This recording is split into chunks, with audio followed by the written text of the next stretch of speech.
सिंध मुहिंजी अमा सूह तुंहिंजी मथा छा लिखी छा लिखां छा लिखी छा लिखां सिंध मुहिंजी अमा दुनिया जा सिंधियो हिक मुठ थी सिंध बचायो सिंध मुहिंजी अमा सूह तुंहिंजी मथा छा सिंध जो क़ौमी आवाज़ radio voice of Sindh London.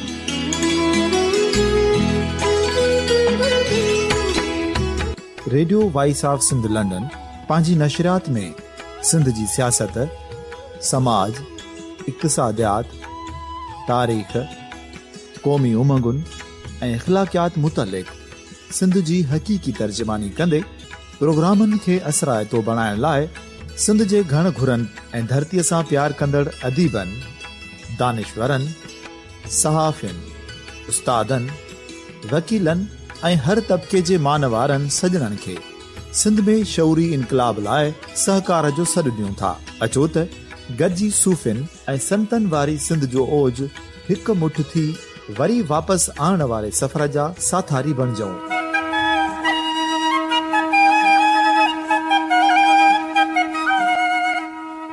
एक नए सुबह जी शुरुआत जो पड़ाडो घर घर ॻोठ ॻोठ ऐं शहर शहर ताईं पहुचायो। शाल सिंध आबाद ऐं खुशहाल थिए, सिंधी माण्हू सुखियो ऐं सताबो थिए।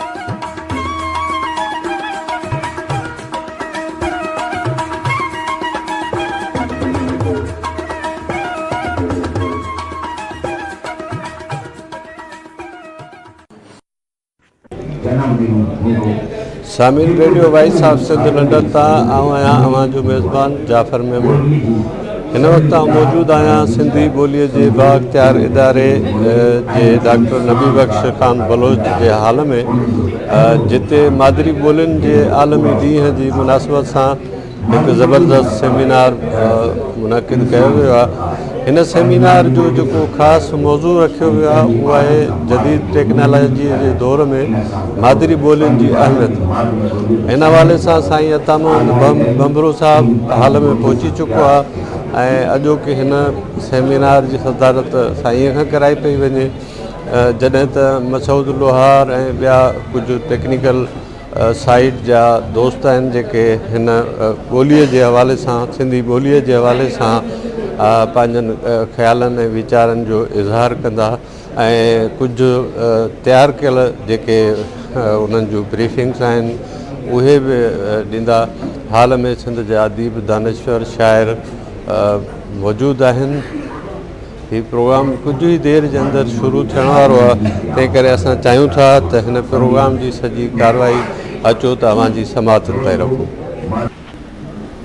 तव्हां सभिनी खे दिलि जी गहराइयुनि सां ख़ुशि आमदीद चवंदे असां पंहिंजे प्रोग्राम जो आगाज़ कयूं था। अॼु मादरियुनि ॿोलियुनि जे दिहाड़े ते असां सभु हिते गॾु थिया आहियूं। मां ॿोलीअ जो जेको सभ खां अहम रुख़ ऐं पहलू आहे उहो आहे नफ़्सियाती ऐं रूहानी। असां जेका ॼाण कंहिं ॿी ॿोलीअ में हासिलु कयूं था उन जो तालुक़ु ज़हन सां थिए थो। पोइ ॿार जॾहिं पंहिंजी मादरी ॿोलीअ खां, माउ ॿोलीअ खां परे थिए थो त ईअं सम्झो त असांजा ॿार ईअं आहिनि जीअं की काग़ज़ी गुल जिन में सूंहत आहे पर ख़ुशबू न। पर जेके ॿार पंहिंजे माउ ॿोलीअ में तालीम हासिलु कनि था, ॿी सूरत में असां चई सघूं था त हू पंहिंजे सक़ाफ़त जे वेझो थियनि था, छो त ॿोलीअ जा मुख़्तलिफ़ कारज आहिनि। हिकु अहम कारज इहो बि आहे त उहा सक़ाफ़त जी तर्जुमान थिए थी। असां इन ते ॻाल्हाईंदा हलंदासीं। इन खां अलावा सेमिनार जे मौज़ू खां बि अव्हां चङे नमूने वाक़िफ़ु आहियो, पर सभ खां वॾी ख़ुशीअ जी ॻाल्हि इहा आहे त अॼु सदारत जी कुर्सीअ ते मां पंहिंजे मान वारे साईं मोहतरम अता मोहम्मद बंबरो खे ॾिसी रही आहियां। इहो लम्हो जेको आहे तमामु घणो ख़ुशी जो आहे ऐं इन सां गॾोगॾु मां हाणे गुज़ारिश कंदसि त असांजा ॿिया महिमान बि पंहिंजे नशस्त ते अचनि। मौज़ू मां तव्हांखे ॿुधाए छॾियां। मौज़ू आहे जदीद टेक्नोलॉजी जे दौर में मादरी ॿोलियुनि जी अहमियत। ही दौर जदीद टेक्नोलॉजी जो दौर आहे। जीअं त तव्हांखे ख़बर आहे त असां सभु कंहिं न कंहिं तौर ते इन जदीद टेक्नोलॉजी जो शिकार आहियूं। इन जा फ़ाइदा नुक़सान ॿई आहिनि। फ़ाइदा तमामु घणा आहिनि, पर इहो असां ते मुनहसिर आहे त असां इन मां फ़ाइदो था हासिलु कयूं या असांखे इन मां के नुक़सान बि मिलनि था। इहो माण्हुनि ते ॾाढो मदार रखंदो आहे त हूअ उन शोबे खे, उन टेक्नोलॉजी खे कहिड़े तौर ते इस्तेमालु करे थो। जीअं की मूं अव्हांखे ॿुधायो पए त जेका ॼाण असां फ़ाइदे जे लाइ हासिलु कयूं था, उहा ॼाण असांजे लाइ दुनियावी तौर ते फ़ाइदे जो सबबु बणिजे थी। दुनियावी तौर ते फ़ाइदा हासिलु करणु अॼु जे इंसान जो सभ खां वॾो ख़्वाबु आहे। इन ख़्वाब जे पुठियां हुन पंहिंजी ॿोली, पंहिंजी सक़ाफ़त ऐं पंहिंजे ज़मीन जे रंगनि खां यकीनी तौर ते परे थी वियो आहे। ही ॾिहाड़ा इन करे मल्हाया वञनि था त जेको तव्हां पाण पढ़ियो बि हूंदो त अक़वाम मुतहिदा कुझु साल अॻु इन अज़्म जो इज़हार कयो ऐं दुनिया जे मुख़्तलिफ़ मुल्कनि खे तलक़ीन कयाई त कोशिशि कयो त पंहिंजे ॿारनि खे माउ ॿोलीअ में तरबियत ॾियो, इल्मु ॾियो। इन जो सबबु इहो हुयो त इहे समूरा ॿार जेके आहिनि, जीअं की मूं अॻ में ई चयो त अहिड़ा ॿार थी उसरी रहिया हुया ज़हनी तौर ते, जेके कागज़ी गुल जियां ख़ुशनुमा हुया, पर उन्हनि में पंहिंजे धरतीअ जे रंगनि जी का बि ख़ुशबू न हुई। ऐं इहो बि ख़तरो दुनिया खे दरपेश आहे त 70 ॿोलियूं दुनिया जे नक्शे तां आहिस्ता आहिस्ता कंहिं अहिड़े सितारे जियां टिमकंदे टिमकंदे हिकु ॾींहुं उझामे वेंदियूं। इन्हनि ख़तरनि जे पेश नज़र इन ॻाल्हि जी अहमियत खे महसूसु कयो वियो त असां पंहिंजे माउ ॿोलियुनि खे अहमियत ॾियूं। प्रोग्राम खे अॻिते वधाईंदासीं। मां गुज़ारिश कंदसि शाह जी वाहीअ जे लाइ जनाब वकार मल्लाह खे त हू स्टेज ते अचनि ऐं असांखे शाह जे ख़ूबसूरत बेतुनि सां असांजी ज़हननि खे, असांजी दिलयुनि खे उजाड़नि। वकार मल्लाह, भला छा ॻाल्हि आहे? तव्हां महिरबानी। जीअं सिंध, जीअं लतीफ़, शाह साईं जे साम्हूं ॾे जीअं वाई आहे। नसे तड़ होड़ा कन वायूं वण जान सरतियूं साम्हूं ॾिन जा अॼु पिणु चिके मचाक मारियम फिराक पाड़े चुपड़ीअ विच।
आयल ढोलिए साण,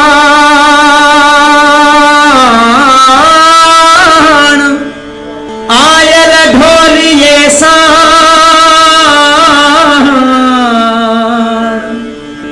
आयल ढोलिए साण अची त झेरियां लाए ॾींहं घणा मूसी के ही थोड़ा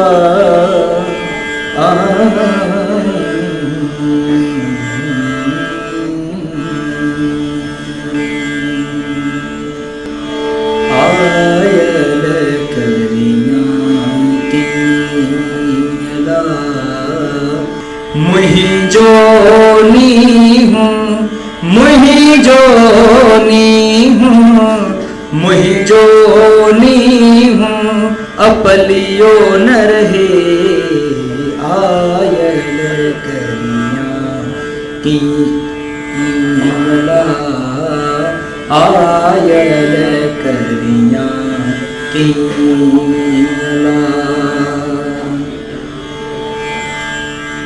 सामूडिन जे संगसी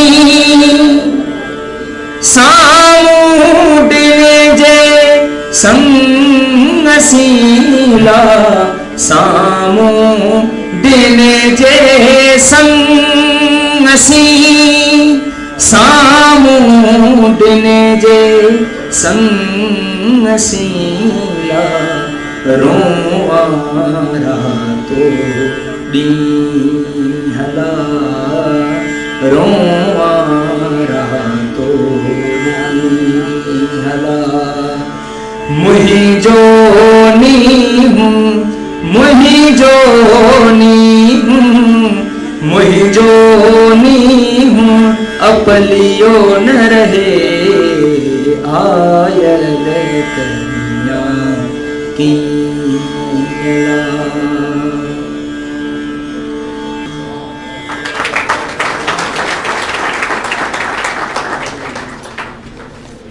वकार तमाम खूबसूरत सिंध जे सरवाण शाइर शाह अब्दुल लतीफ़ भिटाईअ जो कलाम ॿुधंदे तव्हां असां सभिनी खे इहो महसूसु थी रहियो हो ॼण चांडोकी रूह में लहंदी थी अचे।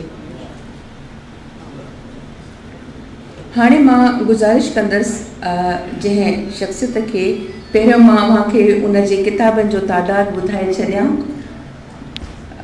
तमामु हसास ऐं सिंधी ॿोली ऐं सिंधी माण्हूअ जे लाइ तमामु घणो वीचारींदड़ शख़्सियत। संदसि केतिरा ई किताब मंज़रियाम ते अची चुका आहिनि जंहिंमें सिंधी अदब जो फ़िक्री पस मंज़र जिते नींहं उछल कहाणियुनि जो मजमूओ इंसान फितरत ऐं समाज फ़लसफ़ो अदब ऐं नफ़्सियात गुलदस्तो जदीदियत पुॼाणा जंहिंमें हिकु दफ़ो ॿीहर तनक़ीद लाड़ा ऐं नज़रिया शामिल आहिनि। शाह लतीफ़ जा फ़िक्री रुख ऐं ताज़ो ई संदन हिकु किताबु आयो आहे जदीद नफ़्सियाती इस्तिलाहनि में सिंधी समाज। यकीनी तौर ते सिंधी समाज आहिस्ता आहिस्ता पंहिंजे निंड मां सुजाॻ थी रहियो आहे। जीअं कि शाह अब्दुल लतीफ़ भिटाई चयो आहे सुता उथी जाग निंड न कजे एतिरी सुल्तानी सुहाग निंड कंदे न मिले त का बि शइ निंड करण सां हासिल न थींदी। तव्हां ॾिठो असांजा ही सभु मान वारा महिमान पंहिंजे तौर ते पंहिंजे मुख़्तलिफ़ शोबनि में जहिड़े नमूने पाण पतोड़े हिते पहुता आहिनि उहो यकीनी तौर ते क़ाबिल तहसीन ॻाल्हि आहे। मां गुज़ारिश कंदसि प्रोफेसर डॉक्टर अब्दुल गफ़ूर मेमण साहब खे आजियाणी तकरीर लाइ।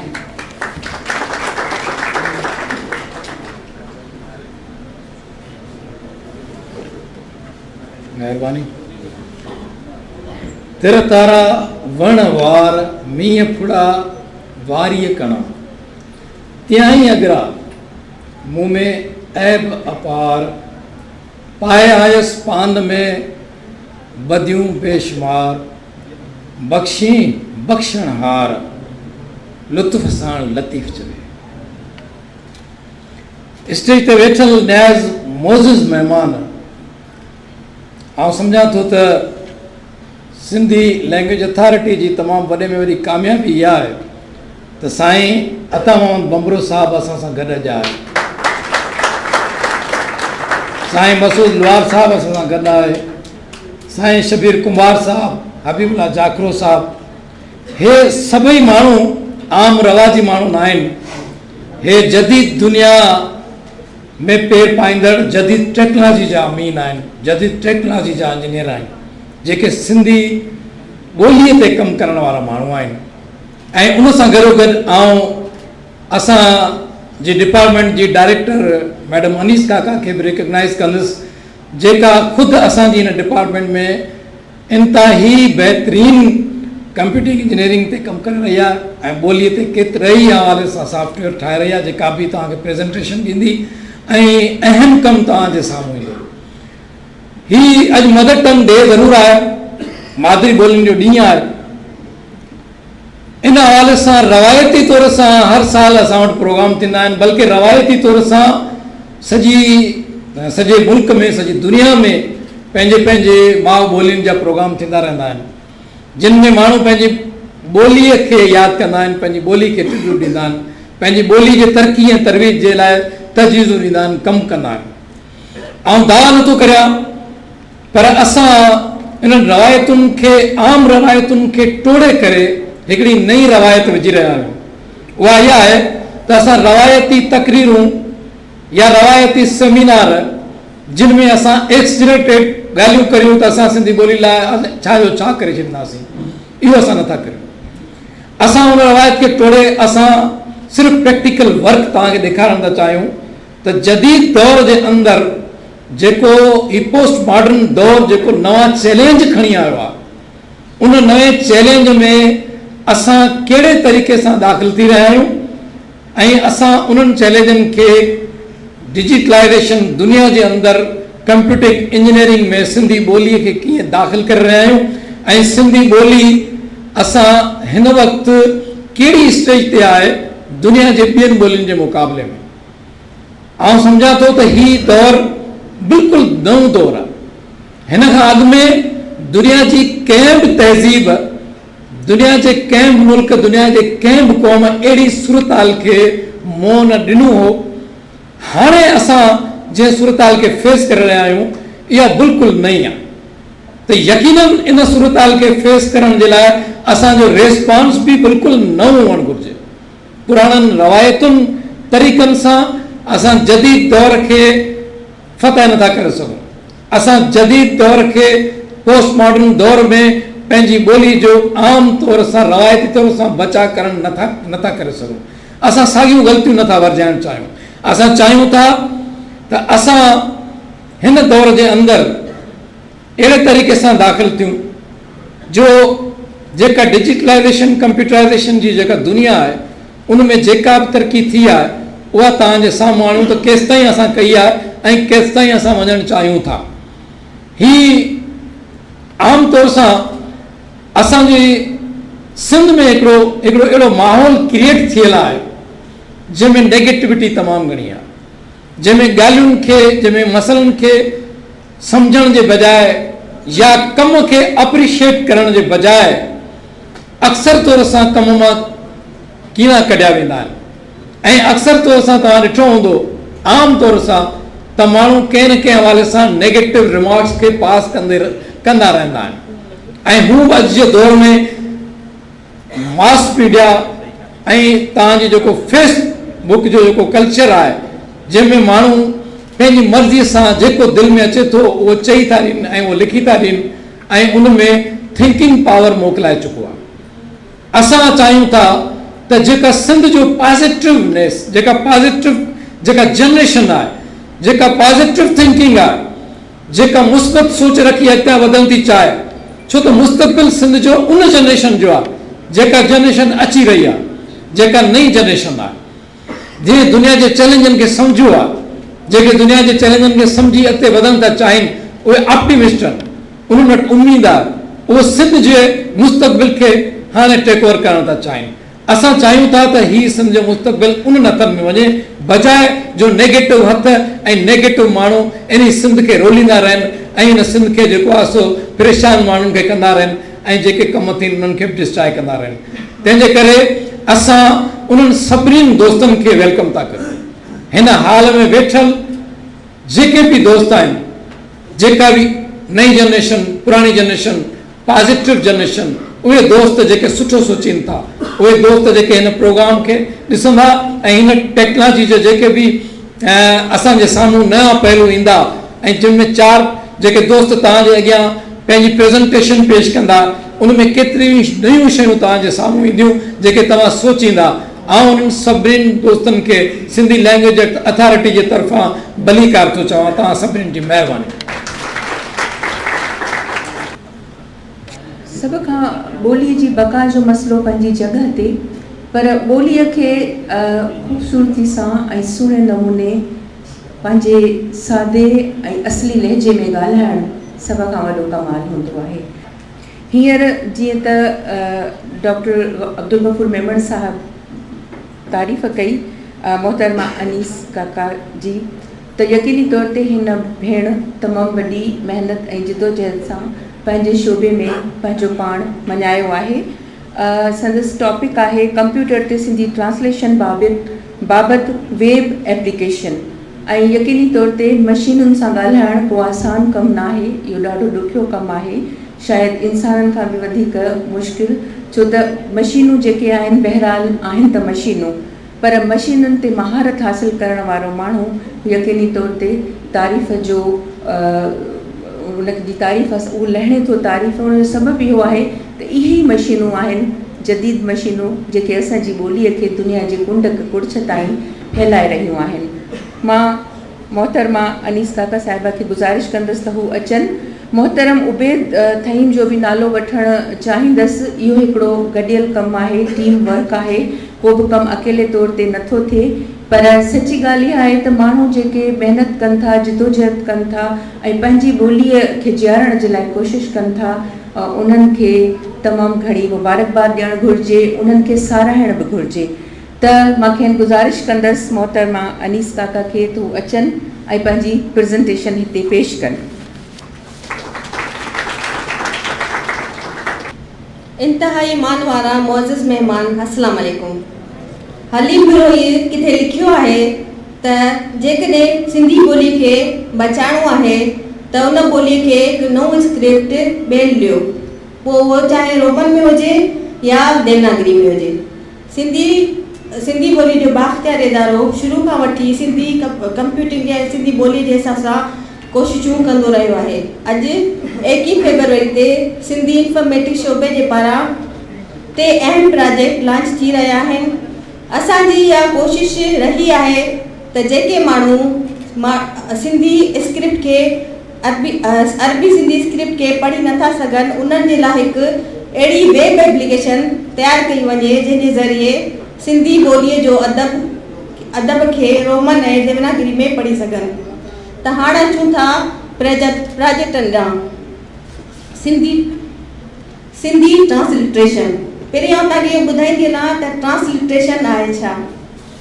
ट्रांसलिट्रेशन माना कंहिं बि ॿोलीअ जे मवाद खे हिकु लिपि मां ॿी लिपि में आणण खे ट्रांसलिट्रेशन चइबो आहे। यानी कंहिं बि ॿोलीअ जा अखर ॿी ॿोलीअ में लिखणु पढ़णु जंहिंसां उनजी लफ़्ज़ जी माना ऐं उनजे उच्चारण ते को फ़र्क़ु न पए त उनखे ट्रांसलिट्रेशन चइबो आहे। हिते तव्हां स्क्रीन ते ॾिसंदा अरबी स्क्रिप्ट में सिंधी लिखियलु आहे, उन सां गॾु रोमन में लिखियलु आहे सिंधी, ऐं उन खां अलावा देवनागरी में ऐं उन खां पोइ IPA में। पहिरीं आउं तव्हांखे इहो ॿुधाईंदी हलां त असां हिन बुनियादी प्रोग्राम में केसि ताईं पहुता आहियूं। Sindhi translator web based application. हिन वक़्तु हिन वेब एप्लीकेशन जी 90% प्रोग्रामिंग करे चुका आहियूं। हिन वक़्तु असां प्रोग्रामिंग जी बुनियादी 90% करे चुका आहियूं बुनियादी प्रोग्रामिंग, ऐं जीअं जीअं मतिलबु उनखे असां अपडेट कंदा रहंदासीं। सिंधी ॿोलीअ जे कार्पस में लॻभॻि 2 लख लफ़्ज़ शामिल आहिनि जिनखे रोज़मर्रा जी ज़िंदगी में इस्तेमालु कयो थो वञे। उन्हनि जी छंड छाण बाक़ी आहे। लफ़्ज़नि जी छंड छाण खां पोइ उन्हनि जी रोमनाइज़ेशन ऐं देवनागरी में ट्रांसलिट्रेशन कई वेंदी। हिन वक़्तु बुनियादी तौर ते डेटाबेस में कुझु लफ़्ज़ कुझु अखर शामिलु करे उनखे इन जोॻो बनायो वियो आहे त हू हुनजी 50% रिज़ल्ट ज़ाहिर करे, जॾहिं त हिन वक़्तु देवनागरी में सिर्फ़ु अखर ई शामिलु करे सघिया आहियूं। सिंधी ट्रांसलिट्रेशन जी इब्तिदाई प्रोग्राम जूं ख़ुसूसियतूं तव्हांखे ॿुधाईंदी हलां हुन में कहिड़ियूं कहिड़ियूं ख़ुसूसियतूं आहिनि। पहिरीं त ऑनलाइन, ही हर वक़्तु दुनिया में हर हंधि 24 कलाक ऑनलाइन तेज़ रफ़्तार सां खुलंदो। हर स्क्रीन टैबलेट स्मार्टफोननि ते पंहिंजी साइज़ मटाईंदो रहंदो। बेइंतहा आसान अरबी खां ॿी लिपि में तब्दील थियल मवाद खे आसानी सां डाउनलोड करे सघो था, प्रिंट करे सघो था, कॉपी करे कॉपी करे सघो था ऐं मतन खे ॿिए हंधि इस्तेमालु बि करे सघो था। इन खां अलावा असांजो जेको ॿियो प्रोजेक्ट आहे गूगल क्रोम एक्सटेंशन, हिन ॾींहुं असां गूगल क्रोम एक्सटेंशन से कमु शुरू करे छॾियो आहे। उनजो इहो फ़ाइदो थींदो त ऑनलाइन जेको बि सिंधी जो मवादु हूंदो उनखे सिलेक्ट कंदासीं, हिकिड़ी क्लिक सां उनजी सॼी ट्रांसलेशन असांखे रोमन में देवनागरी में उते ई ज़ाहिर कंदो। त हाज़िर आहे सिंधी ट्रांसलिटरेटर यानी हिक लिपि खां ॿी लिपि में तब्दील कंदड़ वेब एप्लीकेशन। उबेद भाई सॼो व्यू ॾेखारिजो। ही आहे सिंधी ट्रांसलिटरेशन जी वेब पेज एप्लीकेशन। पहिरीं सॼो तव्हांजे साम्हूं व्यू पेश कयो था, उन खां पोइ तव्हांखे एक्सपेरिमेंट करे था ॾियूं त सिंधी कीअं रोमन ऐं देवनागरी में कन्वर्ट करे सघे थी। भाई मेरी स्क्रीन आहे हिन में, ऐं उबेद खे गुज़ारिश कंदसि त कुझु सिंधी जा जुमला एड करे ऐं ट्रांसलेटरेट करे ॾेखारे। इहो तव्हांखे ॿुधाईंदी हलां त हीउ 50% कमु तव्हांखे रिज़ल्ट शो कंदो, छो जो हिन में अञा डेटाबेस जो कमु बाक़ी आहे। हिते तव्हांजे साम्हूं न कुझु लफ़्ज़ लिखिया आहिनि सिंधी ॿोली क़ौमी ॿोली, उनखे न रोमन में कन्वर्ट करे ॾेखारियो हिकिड़ी क्लिक सां। अहिड़ी तरह सां हिन साॻी सिंधी जेको जुमिलो आहे उनखे देवनागरी में बि हिते कन्वर्ट कंदा। हीअं तव्हांजे साम्हूं आहे 2 बॉक्स ज़ाहिर थी रहिया आहिनि, हिक में असां सिंधी लिखियो आहे ऐं ॿिए में तव्हांखे हुनजो रिज़ल्ट ॾेखारे थो। हींअर देवनागरी में तव्हांखे रिज़ल्ट ज़ाहिर करे थो। इन खां अलावा ॿिया बि ऑप्शन आहिनि, रोमन में बि कन्वर्ट थींदो, इंडियन रोमन में बि कन्वर्ट थींदो। तव्हांजे साम्हूं स्क्रीन ते मौजूदु आहे। इन कुझु हिन में डेटाबेस जूं आहिनि ग़लतियूं, छो जो मां तव्हांखे ॿुधायो त असांजो अञा डेटाबेस ते कमु रहियल आहे। जीअं जीअं डेटाबेस ते कमु थींदो वेंदो ही नतीजा सही नमूने ज़ाहिर थींदा वेंदा। फ़िलहाल कुझु माना असां हिन में डेटा दाख़िल कई आहे ऐं देवनागरी सिर्फ़ अखर ई शामिल कया आहिनि असां। अच्छा, हिन खां अलावा हिनखे डाउनलोड जो ऑप्शन आहे। तव्हां हिते जो हिनखे प्रिंट बि करे सघो था, कॉपी करे तव्हां हिन मवाद खे ॿिए हंधि बि इस्तेमालु करे सघो था। इन में अहिड़ा ऑप्शन शामिल कया विया आहिनि। असांजो ॿियो प्रोजेक्ट आहे सिंधी ॿोली तहक़ीक़ी जर्नल। तव्हांखे ॿुधाईंदी हलां त सिंधी ॿोली तहक़ीक़ी जर्नल खे स्टैंडर्ड नमूने शाया कराए सिंध जे कुंड कुर्छ में पहुचायो वियो आहे। उहो मान वारो चेयरमैन डॉक्टर अब्दुल गफूर मेमण आहे। संदसि ख़िदमतूं ॾिसण जोॻियूं आहिनि। सिंधी ॿोली तहक़ीक़ी जर्नल जो सिलसिलो 2008 खां शुरू थियो हुयो। पहिरियां हिन जर्नल में तहक़ीक़ी मौज़ूअनि ते मुश्तमिल रवायती मज़मून शामिल हुया, पर मौजूदा चेयरमैन हिन जर्नल खे हायर एजुकेशन कमीशन जे मयार मूजिब शाया करण लाइ हिकु अलॻि शोबो क़ाइमु कयो, जंहिंजो इंचार्ज मोहतरम शौकत चाचड़ आहे। तहक़ीक़ जे उसूलनि खे यकीनी बणाईंदे हर मकाले जो अंग्रेज़ी में ख़ुलासो ऐं मवाद जा हवाला ॾियण खे लाज़मी करार ॾिनो। हेक जे मयार तहत गुज़िरियल 1.5 साल खां हिन वक़्तु तहक़ीक़ी जर्नल जा 4 शुमारा पधिरा कया विया आहिनि। हिन जर्नल जी इजरा सिंधी ॿोलीअ में तालीमी तहक़ीक़ खे हथे वठणु आहे। हिन जर्नल जो एडिटर ऐं निगरान डॉक्टर अब्दुल गफूर मेमण आहे। हिन जर्नल में लिसानियात, सिंधी ॿोली ऐं अदब जे मौज़ूअनि जा मक़ाला शाया कया वञनि था। सिंधी ॿोली तहक़ीक़ी जर्नल पहिरियां बि इदारे जी मुख्य वेबसाइट ते मौजूदु हुयो, पर उहो PDF फॉर्मेट में रखियलु हो। त उनजो मसइलो इहो हुयो त उनखे सर्च इंजन में न पियो अची सघे। तंहिं करे हिन जे लाइ हायर एजुकेशन कमीशन जे मयार मुताबिक़ अलॻि सां वेबसाइट ठाही वई आहे, जंहिंजो मतन गूगल समेत ॿियनि सर्च इंजन में अची सघे थो। तव्हां सभिनी जी महिरबानी।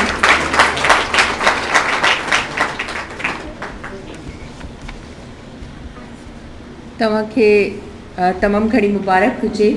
जहिड़े नमूने तव्हां पंहिंजी प्रेज़ेंटेशन पेश कई ऐं सिंधी ॿोलीअ जे हवाले सां असांखे ॼाण ॾिनी। मां हबीबुल्ला जाखरो साहब खे गुज़ारिश कंदसि त हूअ अचनि ऐं हिते पंहिंजी प्रेज़ेंटेशन पेश कनि। हबीबुल्ला जाखरो साहब। मोहतरम मसूद लोहर साहब खे मां गुज़ारिश कयां थी त हू हिते अचनि ऐं यकीनी तौर ते सिंधी ॿोलीअ जे हवाले सां जेका नई दरियाफ़्त थी आहे ऐं जेके सिंधी ॿोलीअ जा नवां रुख़ ऐं लाड़ा असांजे साम्हूं आया आहिनि, अची हिते बयानु कनि। मोहतरम मसूद लोहार साहब। अच्छा, सिंधू लिखत जेका आहे इंडस स्क्रिप्ट जेका मोहन दड़े जी ॿोली आहे उन जे बारे में छाकाणि त डिस्कशन आहे ऐं ब्रीफली तव्हांखे इहो ॿुधाईंदुसि। दुनिया में 4-5 ग्रुप आहिनि ॿोलियुनि जा जिन खे अॼु ताईं पढ़ियो न वियो आहे। उन में सवाइ प्रोटो राइटिंग जे जेके 7th मिलेनिया खां मतिलबु राइज हुयूं चाइना में, बाक़ी जेके ॿोलियूं आहिनि उन में सभ खां क़दीम तरीन स्क्रिप्ट जेको आहे उहो सिंधी ॿोली जो इंडस स्क्रिप्ट आहे जेको डिसाइफर न थियो आहे, अञा ताईं पढ़िजी न सघियो आहे। ऐं उनजो जेको आहे उहो ब्रोंज़ एज जी कैटेगरी में अचे थी इंडस स्क्रिप्ट।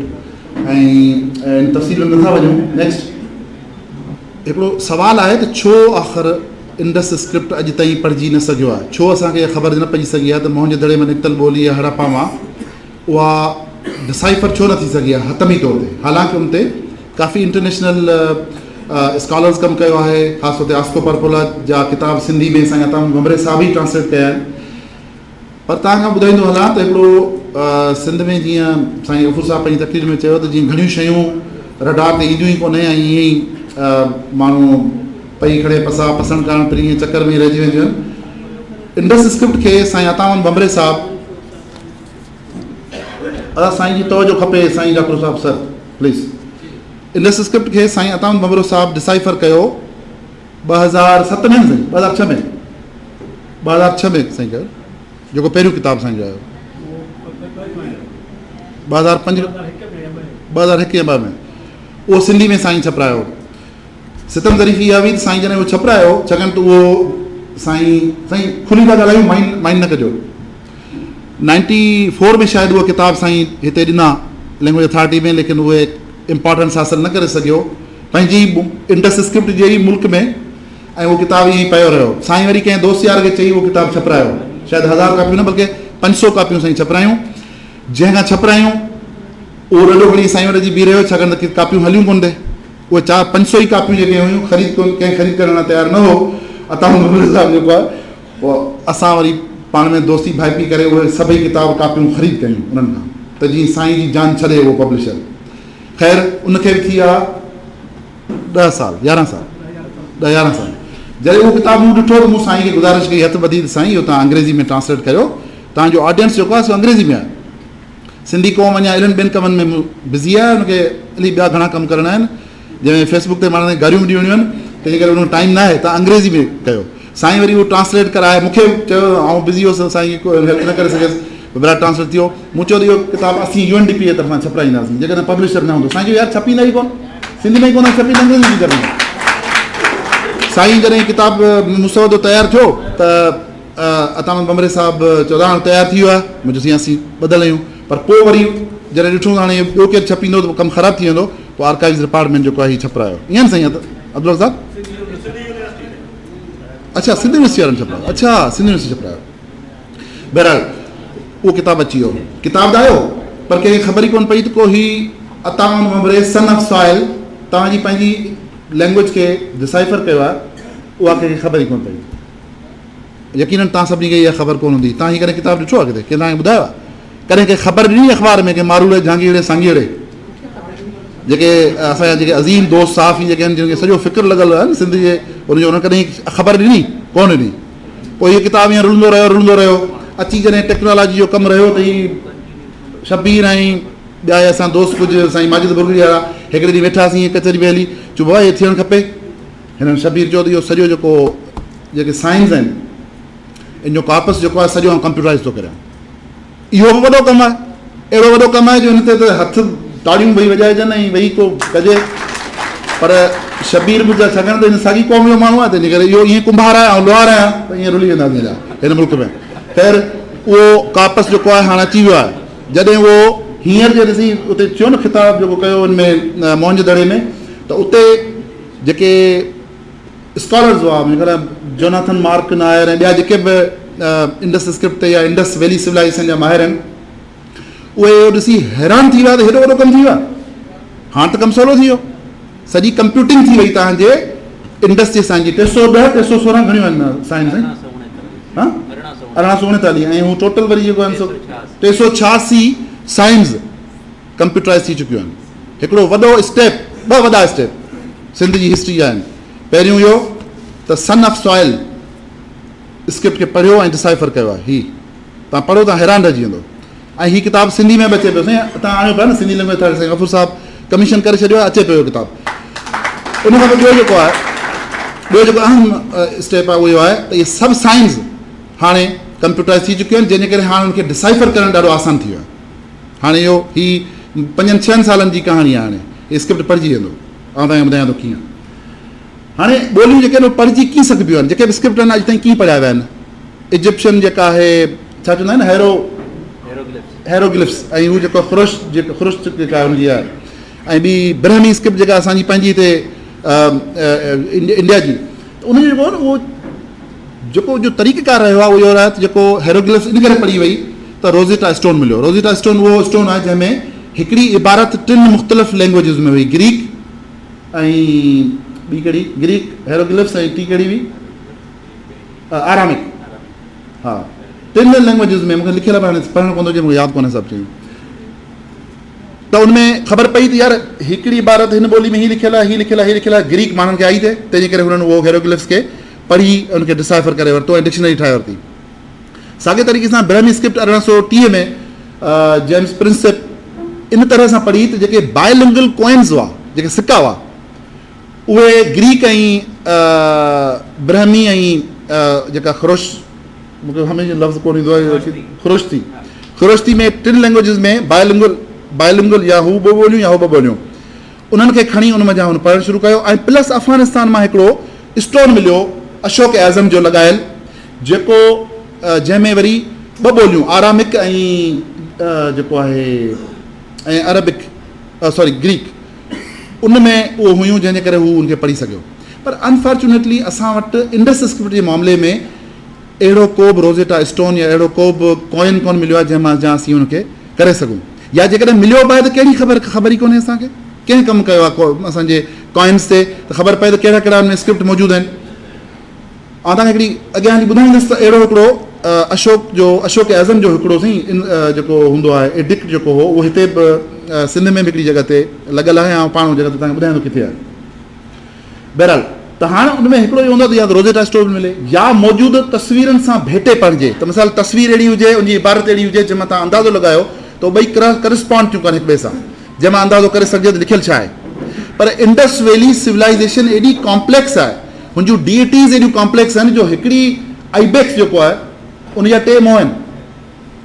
माना इंटेलेक्चुअल साइकोलॉजिकल डेप्थ हिननि माण्हुनि जी एॾी वॾी हुई, ऐं तव्हां अॻियां हली ॿुधाईंदुसि, जो तव्हां अंदाज़ो ई कोन था करे सघो त तव्हां हुनजी टेक्नोलॉजिकल अप्रोच जेका आहे उनखे हीअं हिकिड़े 2-3 लाइननि मां या मोहरनि मां तव्हां अंदाज़ो करियो, नामुमकिन आहे। उनखां पोइ आहे ॻाल्हाईंदड़नि ॿोली सां भेटणु। ख़बर पए त दादा हीअ ॿोली जेका हुई न, इहा लिखियलु जेका ॿोली आहे इहा सिंधी आहे, इहा लिखियलु ॿोली जेका आहे उहा पंहिंजी आहे फारसी आहे, त तव्हां उनखे उन ॿोली जे अंदाज़े सां करे सघो था। पर इहा ख़बर ई कोन्हे त हीअ ॿोली कहिड़ी आहे, आया इहा ब्रहवी आहे, आया दरावड़ी लैंग्वेजिस जेको स्ट्रीम आहे, या इहो सिंधी आहे त सिंधी जेको अर्लीस्ट वर्जन आहे, या संस्कृत आहे, या त ख़बर ई कोन्हे। हमसर ॿोलियुनि सां भेटणु, बायलिंगुअल ट्रायलिंगुअल किथे हुजे त को हिकिड़ो इबारत लिखियलु हुजे इंडस स्क्रिप्ट में, हिकिड़ी लिखियलु हुजे ब्रहमी में, त पढ़िजी वञे, अहिड़ो को बि स्टोन कोन मिलियो आहे। डिघियूं इबारतूं या जुमलनि सां को एॾो वॾो स्टोन मिले जंहिंमें तमामु घणे सभई कोई भला ॿियो न त 50% साइंस जेके आहिनि हिकिड़ी इबारत में मौजूदु हुजनि त बि माण्हू खे पढ़ी सघे थो, इहो बि असांजो केस कोन्हे। तंहिंजे करे हीअ स्क्रिप्ट ओल्डेस्ट स्क्रिप्ट आहे ब्रोंज़ एज खां वठी, जेको अॼु ताईं अनफॉर्चुनेटली डिसाइफर न थी सघियो आहे। ऐं इहो कंहिं ॿिए जो ॾोह न आहे, इहो असां पाण अज़ीम मारूड़नि, झांगेड़नि ऐं सांगेड़नि सिंधी क़ौम जो ॾोह आहे। ॿियनि को ठीको कोन खयो आहे। जेकर असां इहो डिसाइफर न करे सघियासीं त केरु डिसाइफर न कंदो। नेक्स्ट, हाणे जेके मसइला आहिनि बुनियादी तौर ते उहे इहे आहिनि त कहिड़ी ॿोली हुई, दरावड़ी ब्रावड़ी, या अञा ॿिया हिकिड़ा स्ट्रीम्स आहिनि जेके मूं पंहिंजी इन रिसर्च जे दौरान मालूम कया आहिनि, जेके बि वेझा आहिनि त उहो थी सघनि था। हिकिड़ी कोहिस्तानी लैंग्वेज ऐं हिकिड़ी गोरी लैंग्वेज, ॿ सब लैंग्वेजिस आहिनि जंहिंजे लाइ सम्झो वञे थो त उहे पंहिंजा सम्झा वञनि था। पिश्तो जो के स्ट्रीम्स आहिनि, असां वटि उमूमन इहो सम्झो थो वञे, पर इहे 2 ॿोलियूं अहिड़ियूं आहिनि जेके ब्रहवी खे वेझियूं आहिनि। ऐं उन में हिकिड़ो अहिड़ो साउंड आहे जेको ब्रहवी में हिकिड़ो साउंड आहे, उहो साउंड जेको आहे जेकॾहिं हिते को दोस्त बिरोही आहे त ॿुधाए सघे थो त हिकिड़ो साउंड हूंदो आहे बिरोही में जेको सिर्फ़ु बिरोही ॿोली में आहे, उहो साउंड हिननि ॿिन्ही ॿोलियुनि में आहे। ऐं हिन में घणा अहिड़ा लफ़्ज़ आहिनि जेके बिरोही जा ऐं उनजा साॻिया आहिनि। ऐं वाहिद हिकिड़ी आइसोलेटेड क़िस्म जा इहे कम्यूनिटीज़ आहिनि जंहिंजे बारे में तव्हां उनजे फीचर्स मां अंदाज़ो लॻाए सघो था, उनजी एनाटॉमी जेका आहे ॿियनि उते जे माण्हुनि खां डिफरेंट आहे। त इहो हिकिड़ो इहो थी सघे थो। ॿियो त ख़बर इहो नस्ली तौर ते असांखे कीअं ख़बर पए त हिते रहंदड़ क़ौम जेका हुई उनजी एनाटॉमी या ॿी मज़ा या जेनेटिक उन मज़ा DNA मां ख़बर पए त माण्हू कहिड़ो आहे। ॿी इहा ख़बर न आहे त इहा तहज़ीब ख़तमु छो थी। Indus valley civilisation most mysterious ऐं intellectually very advance, technologically very advance, अचानक ख़तमु थी वई, ख़बर ई कोन्हे किथां वियल आहे। आर्यन जे हमले जो तस्वर अचे थो त आर्यन जेको आहे सो हमलो कयो। साईं अब्दुल ॿुधाइजो केॾी महिल साईं ॻाल्हाइणा आहियूं, कई कोन्हनि, हाणे थ्योरी रद्द थी चुकी आहे। पर हिकिड़ी अञा ॿी थ्योरी आहे, उहा मां अॼु पेश करियां थो, उहा आहे त न्यूक्लियर एक्सप्लोजन। उहा थ्योरी इन करे बि ग़लति आहे जो इहो चयो त घोड़ा जेके आहिनि से आर्यन आंदा। बलोचिस्तान में हींअर बि वाइल्ड घोड़नि जो जेको आहे सो ग्रुप मौजूदु आहे। असां ख़ुदि उनजी कंज़र्वेशन था करियूं। बलोचिस्तान में वाइल्ड घोड़ा बि ठहिनि, माना जिते महरगढ़ जी सिविलाइज़ेशन हुजे ऐं इंडस जी सिविलाइज़ेशन हुजे, उनखे घोड़नि जो वरी कमु अची हुननि सेखारियो जेके हाथी ऐं गेंडे ते बि जेको आहे सो हुननि जो कमु हो। आउं तव्हांखे हाली ॿुधायां थो। पर इहो माना पोइ सॼो नल एंड वाइड करे थी छॾे इन थ्योरी खे त को आर्यन्स अची तबाह कयो। अच्छा, उनखां पोइ ॿ टे ॿियूं पॉसिबिलिटीज़ आहिनि, तबाह दरिया पायो या का वायरल डिज़ीज़ थी सघे थी, को अहिड़ो वायरस सिरप थियो जंहिं हणी पेरिश करे छॾियो सभिनी खे, ईअं थी सघे थो। या ॿियो जेको ॿी हिकिड़ी थ्योरी आहे उहा आहे खिलाई मखलूक, जंहिंजो किताब जेको आहे हिकिड़ो ब्रिटिश ऑथर आहे जंहिंजो आउं तव्हांखे हींअर ॿुधायां थो। हाणे आख़िर में 4-5 शयूं आहिनि जेके आउं गुज़ारिश कंदुसि टेक्नोलॉजी जूं जेकॾहिं यूज़ कजनि त असां इहो करे सघूं था। जंहिंमें इलाही शयूं मूं पाण आइडेंटिफाई, ऐं इंडस ते गूगल अर्थ ते मूं 5-7 अहम हिकिड़ा पुराणा शहर जेके आहिनि उहे गूगल अर्थ जे ज़रिए ॻोल्हे ॾिठा। इवन इहे जीजू रिवर बि जेका आहे गूगल अर्थ जे ज़रिए लधी। उनखां पोइ या त ड्रोन कैमरा जेका आहे उनखे जेकॾहिं यूज़ कजे त जेको बर्ड्स आई व्यू हूंदो आहे उहो इलाही शयूं ॿुधाए थो सघे। स्पेशली मिसाल ऐं अॼु बि चवां थो जेकॾहिं ढोलावीरा ते बर्ड्स आई व्यू सां ॾिसिजे त ज़रूरु अहिड़ी का शइ हुई जेका हुननि ॾेखारणु चाही पए ऐं उहा सिर्फ़ु बर्ड्स आई व्यू नज़र ईंदी। उनखां पोइ जेको शबीर वारो जेको फ़ॉन्ट आहे इंडस स्क्रिप्ट वारो, साईं तव्हां छा चवंदा आहियो इंडस स्क्रिप्ट फ़ॉन्ट, ऐं उहो किथे अवेलेबल आहे? वेबसाइट ते पियो आहे, तव्हां डाउनलोड करे पंहिंजे कंप्यूटर में तव्हां हिनखे वधीक डिसाइफर करे सघो था। वॾी महिरबानी। ऐं आउं आख़िर में तव्हां सभिनी खे गुज़ारिश कंदुसि त अताउनि बबरे साहिब जहिड़े माण्हू जे लाइ उथी बीह कयो। हिन उहो माण्हू आहे जंहिं सदारती अवार्ड वापसि वरितो, वापसि ईंदो, जंहिंजो नंढो पुटु नौजवान, साईं घणा साल उमिरि हुई साईं जे पुट जी उमिरि घणी जेको शहीद थियो? 40 सालनि जो साईं जो नौजवान पुटु, उहो जीअं सिंध में हो अलाए कहिड़नि धड़े में हो, जेके असां धड़ा हूंदा आहिनि, उन्हनि जी मैनिपुलेशन में वीचारो शहीद थी वियो। हिन जो पुटु बि हिन माण्हू पंहिंजो 300 किताब ई ट्रांसलेट करे चुको आहे साईं। अहिड़ा किताब जेकॾहिं तव्हां नंबर न करे असांखे ख़बर न पए आहे। हीउ किताब हीउ जेको कमु करे वियो आहे, हीउ अकेलो कमु जेको आहे इहो लार्जर देन लाइफ कमु आहे। ऐं मूंखे अफ़सोस इहो आहे त हाणे छा माण्हू ॿुधाए, पर ॾाढी सिंधी क़ौम जेका आहे न उहा अखियनपुर, धणीमार ऐं बेफ़िर। Thank U.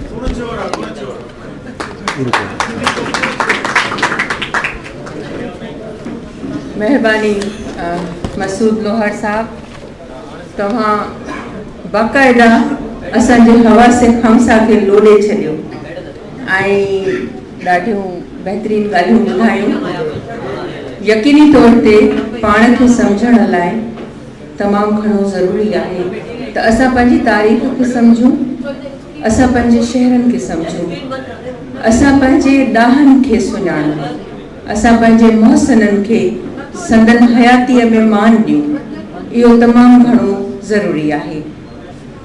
असांजो मोहसिन असांजे सिंधी ॿोलीअ खे मान शान ॾियण वारो ऐं सिंधी माण्हू जे लाइ पाण पतोड़ण वारो सच जो साथारी।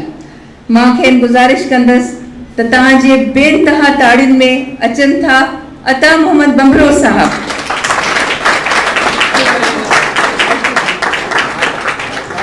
जी इब्तिदा करियां थो पंहिंजे धरतीअ सिंध जे मुक़दस नाले सां। जैन दुनिया के वसी तहजीब ॾिनी, इंसान के महज़ब रहन सेखारियो, जैन दुनिया के पीथो ॾिनो, जैन दुनिया के लिखत ॾिनी, जैन दुनिया के डेमोक्रेसी खां वाक़ुफ़ कयो। ये हवाला फेयर सर्विस ऐं ग्रेगोरियल प्रोसेस जा त परे democracy Sindh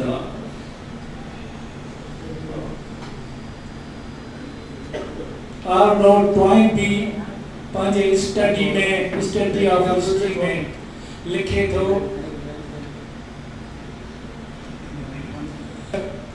domestication of wild animals and domestication of wild plants is the contribution of the Indus people. उहे ॻाल्हियूं साबित थियूं मेहर जे खोटाई मां, उनजी खोटाई जैन फ्रेंकवास कई।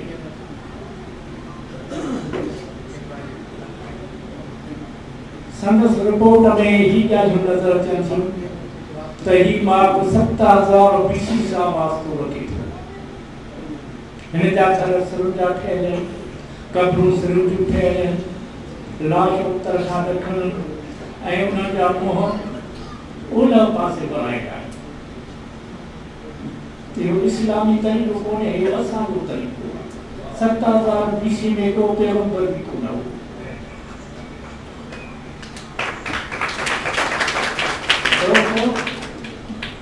कबर जे अंदर मयत सां गॾु खाधे पीते जो थाम बि रखिया विया आहिनि, धारनि बकरी बि मौजूदु आहे। खां सवाइ अन्न जा भांडा आहिनि जेके कम्युनिटी जा आहिनि, कंहिं हिकु पर्सन जा कोन्हनि बि। पोइ उन्हनि जा मींहं ते चाकुर भॼी पिया, पोइ माण्हुनि मां कणिक कढी वरिती, पर के ॼणा अलाए जे करे पेरनि जे दॿ जे करे गप में गपिजी पिया। उन्हनि मां माहिरनि मालूम करे वरितो त उन ज़माने में कणिक जूं 3 जिन्सूं जेके असीं खाईंदा हुआसीं, उतां फिल्म जा ॾाढा मिलिया आहिनि। हिन मां तव्हां सम्झी वञो त 7000 BC में असां मयूं खाधियूं, छो त असां बकरा हुआसीं, असीं धना हुआसीं, असां मयूं खे खाधियूंसीं, घोड़ा खाधासीं। असां परियां माण्हू जे कणिक जी मानी खाधी, उहो ॾाढा खाधा, छा त कणिक उते मिली आहे, फिल्म जा ॾाढा मिलिया आहिनि। ऐं उतां खाटूं जूं तकड़ियूं मिलियूं आहिनि। ऐं सम्झ में ईअं अचे थो त उहा खाटूं सिंध में थींदियूं, अॼु बि मौजूदु हुन इलाइक़े जे मथां। ऐं असांजो सुमेर सां वापारो ऐं वरी खाटूं उते एडॉप्ट कई वई। वरी किनी फॉर्म जेका आहे सा लिखत आहे इराक जी, जंहिंमें लिखियलु आहे त हीअ सिंध जूं यूनिफॉर्म जी, यानी इराक जी लिखत में इहा मौजूदु शइ आहे। जेकॾहिं खाटूं इराक जूं हूंदा त ईअं चवंदा हीअ शहर ई मिथिया जहिड़ी इराक जी खाट एक हर मसा जूं। ऐं आर्नोल्ड टॉइन जे मुताबिक़ त cattle farming agriculture farming Sindh जी आहे। यानी असीं माल ॿुधायो ऐं असीं जेको आहे सो पोखूं कयूं, कणिकूं कयूं, ऐं उन खां पोइ सही इहा ॻाल्हि असांखे चऊं त सिंध वॾे में वॾी शइ भाई त असांखे माण्हू सेखारियो ऐं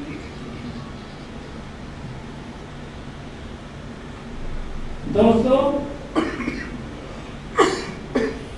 इंसान जूं 3 माए थींदियूं आहिनि। 3 माए, हिकु न थींदी आहे, 3 माए थींदियूं। हिकु माता आहे जंहिंजो इंसान कुकुर जी हेठि न वठे, उहा आहे मदर। ॿी आहे मदर लैंड, माता धरती। इंसान जी धरती भी माता है।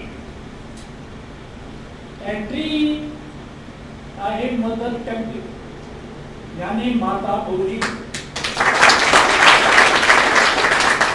माता ॿोली जो धरती सां ईअं संबंध हूंदो आहे, ईअं प्रेम हूंदो आहे जे तूं फटवण जो थर जे बारीअ सां।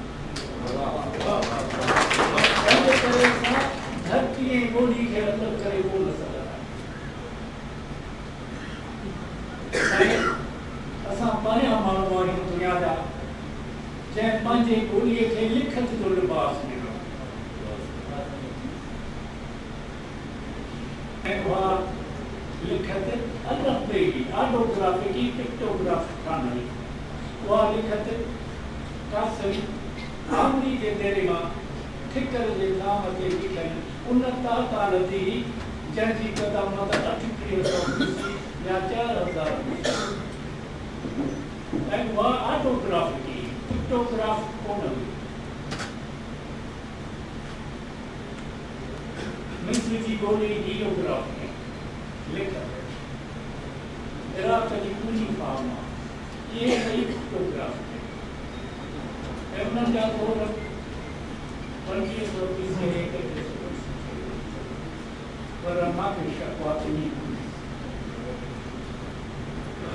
पोइ दौर सां वास्तो रखे थी ऐं फिर उन्हनि जे दौर सां वास्तो रखे थी। छाकाणि त हज़रत इब्राहिम अलैहिस्सलाम 1500 BC सां वास्तो रखे थो जॾहिं पंहिंजे फैमिली सां गॾु मिस्र वञे थो त उहो दौर मलिक दौर हो, फिरौन दौर कोन हो। जॾहिं संदसि पोटो परपोटो यूसुफ अलैहिस्सलाम मिस्र में आहे त उन ज़माने में अञा मलिक दौर हो। मलिक जो पासो साउथ अरेबियन मुल्क सां वास्तो रखे थो ऐं उहो साउथ अरेब ऐं मिस्र जो पासो पाण में दॿी जे परे करे कोन आहे। तो साईं नज़र ईअं अचे थो त फिरौन जेको आहे सो असुल मिस्र जो हुकुमरान दबदबे वारो फिरौन जेको असांखे 13वीं सदी ईस्वी में नज़र अचे थो, वधीक नज़र कोन थो अचे। ऐं उन ई दौर में असांखे अहिड़ियूं ॻाल्हियूं नज़र अचनि थियूं त हीरोग्राफी लिखत उन दौर सां ई वास्तो रखे थी। छाकाणि त तारीख़ त उहो बादशाह जॾहिं फिरौन जे ख़त लिखंदो हो त उहो खुर्च लिखत में उकेरी वेंदी सिर ते। छाकाणि त उहा पिक्टोग्राफी पोइ केतिरियूं सिरूं हूंदियूं, वरी उहे पचायूं हूंदियूं, पोइ उठनि ते लॻे पोइ फिरौन जे दरबार में पचायूं हूंदियूं। पोइ उन बादशाह जो सफ़ीर उहा हिकु सिर पढ़ंदो फिरौन जे आॾो वरी हीअं रखंदो वेंदो। इहा हिसाब थी मिले थी त उहा लिखत फिरौन जे दौर सां वास्तो रखे थी जंहिंजो दौर वधि में वधि 1300 BC थी सघे थो। अख़्ताबून हो, तुर्कमेकान हो, इहे फिरौन जा नाला ऐं रमीस हो, नेकू हो। रमीस जेको हज़रत मूसा जे दौर सां वास्तो रखे थो ऐं उहो दौर जेको आहे 22 सदी आहे। तंहिंजे करे उहा जेका असां चऊं था त हीरोग्राफी 2500 साम्हूं जे ख़्याल मुताबिक़ उहा 2500 कोन्हे पर 1300 BC आहे। दोस्तों असांजी हीअ लिखत गुज़ारिश करे वञा ऐं गुज़ारिश करे पिया त उहा 4000 BC सां वास्तो रखे थी ऐं ऑटोग्राफ पर उन खां अॻु में मूं हुन जे तॾहिं ॿियनि मां केतिरियूं मिलियूं हुयूं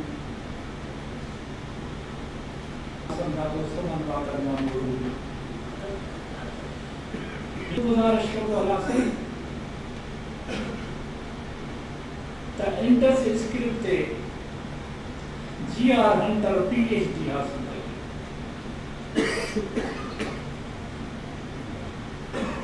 पर कहीं बि अॼु ताईं कंहिं बि आलिम हीरोग्राफी ते PhD कान कई आहे, यूनिफॉर्म ते PhD कान कई आहे।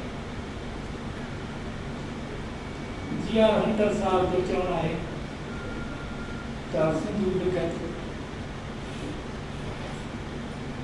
मिस्र जे हेयोग्राफी इराक जे यूनिफॉर्म खे तमामु घणो मुतासिर कयो आहे।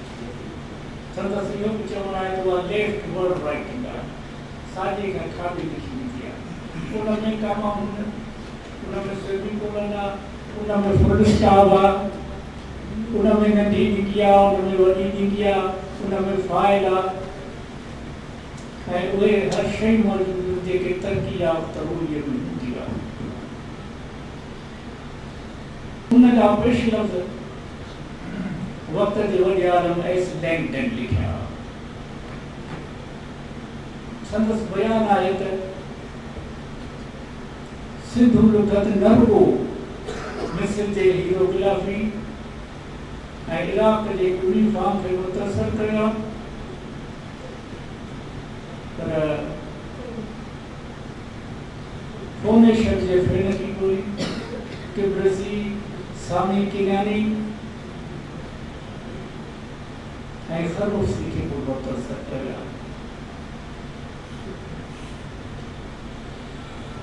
दोस्तों, मूंखे तजुर्बो इहो थिए थो त हिन वॾे आलम इहो चवण खां न टाए वियो आहे त सिंधु लिखत, इटालियन लिखत, जंहिंखे रोमी लिखत बि सॾियो वञे थो, जंहिंखे हाणे असीं अंग्रेज़ी ABCD चवंदा आहियूं, उनखे मुतासिर कयो।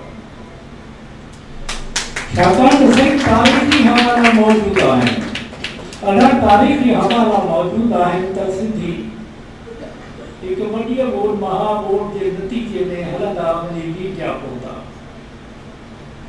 हाणे तुर्कीअ जे उत्तर इलाइक़े अॻिते विया, पोइ उहे यूरोप जे ओलह पासे, रूम जे ओलह में एट्रस्कन वारे इलाइक़े में उते वञी रहिया ऐं 1100 खां वठी 30 सदीअ BC ते उते उन्हनि पंहिंजी हुकूमत क़ाइमु कई।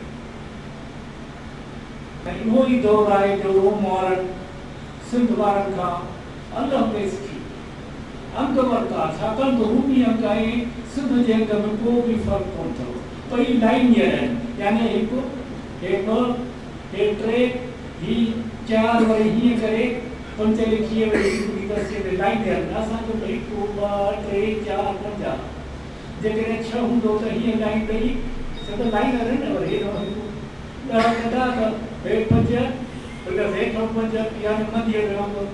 ये असांजा अंगा जेके जेका रोम वारनि स्क्रिप्ट असां वरितो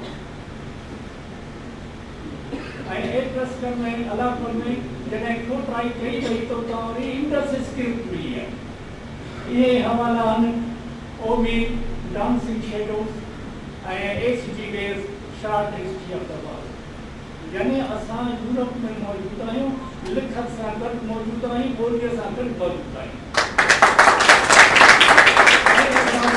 सिटी स्टेट्स जो इल्मु ॾिनो, सिधनि रस्तनि जो इल्मु ॾिनो ऐं वंग जो इल्मु, त वंग कीअं ठाही आहे।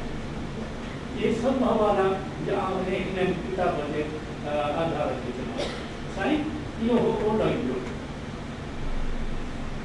इहो हो ओलह यूरोप में रूम जिते असीं मौजूदु हुआसीं। पर वरी तव्हां जो भले यूक्रेन नाले को मुल्क आहे, जिते हाणे दंगल थियो रूस जो ऐं पंहिंजो अमेरिका जो, उते डेनीपर दरिया जे किनारे सां असांजो इंडस साइट आहे, जंहिंखे डेनीपर नाले सां सॾियो। उते बि असां पंहिंजा उहे शयूं जेकी राइटिंग जा उन खां पोइ थोरो भरले खां हलियो त अटाक नमूने आहे। उते असांजो अल्टरनेटिव इंडस साइट आहे, उते बि असांखे सभु कुझु मोकिलियो आहे जेको असां घुमण जे करे। वरी साईं बोरगार रूस जो मशहूरु दरिया आहे, जंहिंजे किनारनि सां इंडस साइट। वरी थोरो अॻिते हलियो त हकामन सी ईंदो, जंहिंखे हाणे कैस्पियन सी जे नाले सां सॾियो वेंदो आहे। उनजे ॾखिणे में उनजे उत्तर में इंडस साइट जंहिंजी क़दामत 3000 ऐं 3000 आहे। उनखे ॿ दरिया ओक्सस ऐं जंगा।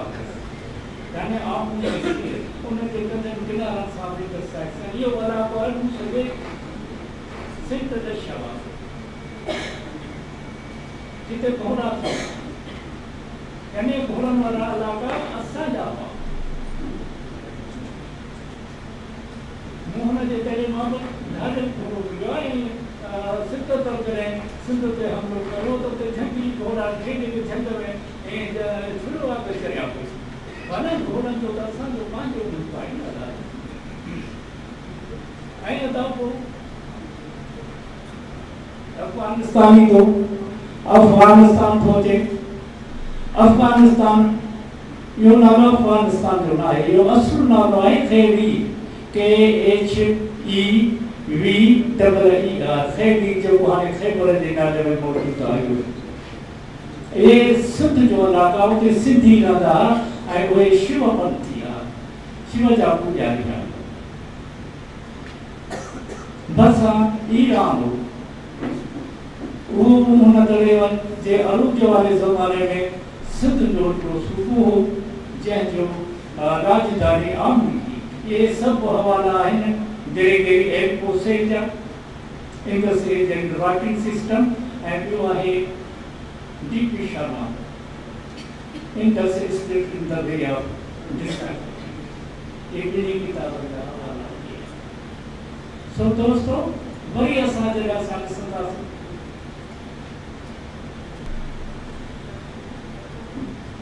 तकरोन में असां सत्का जो सत्का दौर दावल कोटा पूरिया मेघिया नाला टीचू मोहम्मद रामा ढेरिया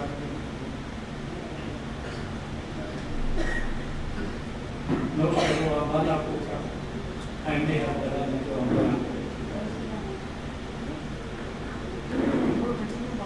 साईं अली रीत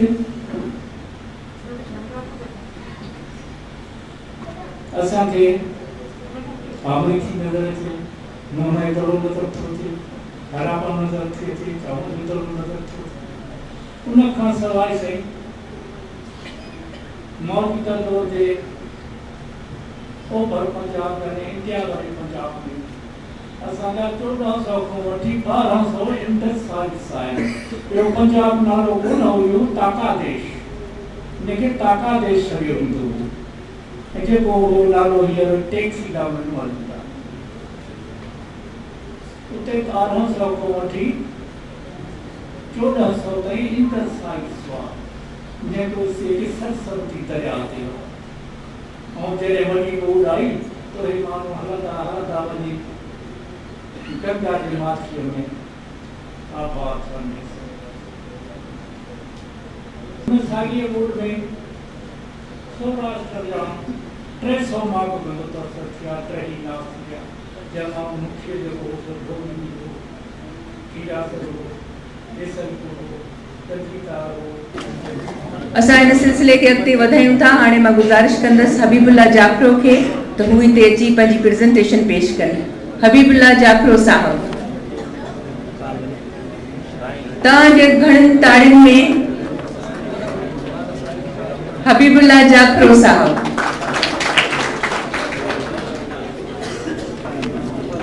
मोहतरम अता मोहम्मद भंबरो साहब ऐं ॿिया मोज़िज़ महिमानों अस्सलाम वालेकुम। जीअं त मुंहिंजो मौज़ू कंप्यूटर ते सिंधी ॿोलीअ जा मसइला ऐं तजवीज़ूं हुयो।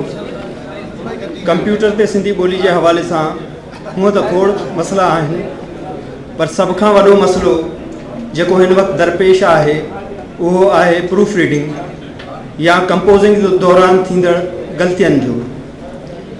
पोइ उहे कयल ग़लतियूं लेखक पारां हुजनि कंपोज़र पारां हुजनि या प्रूफ रीडर जी नज़र खां बची वियल हुजनि। हाणे को लेखक दोस्त बसर खे बेसीन रे लिखे या साबित खे तेज जी बजाय तोएं या वरी गुज़र बसर ज़िंदगी बसर करण लिखे छॾे।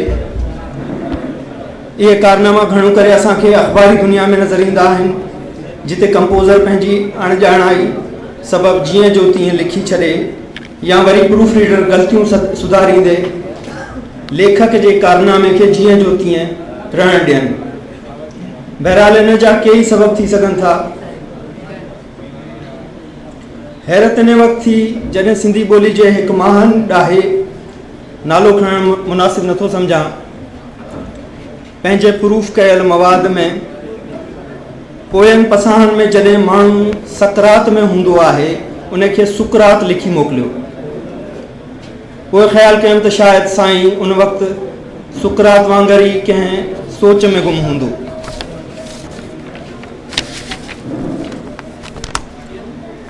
हाणे इन सॼी ॻाल्हि मां इहा ख़बर पई त कंपोज़िंग दौरान थींदड़ ग़लतियुनि जो ज़िम्मेवार कंहिं हिकु माण्हू खे करार नथो ॾेई सघिजे।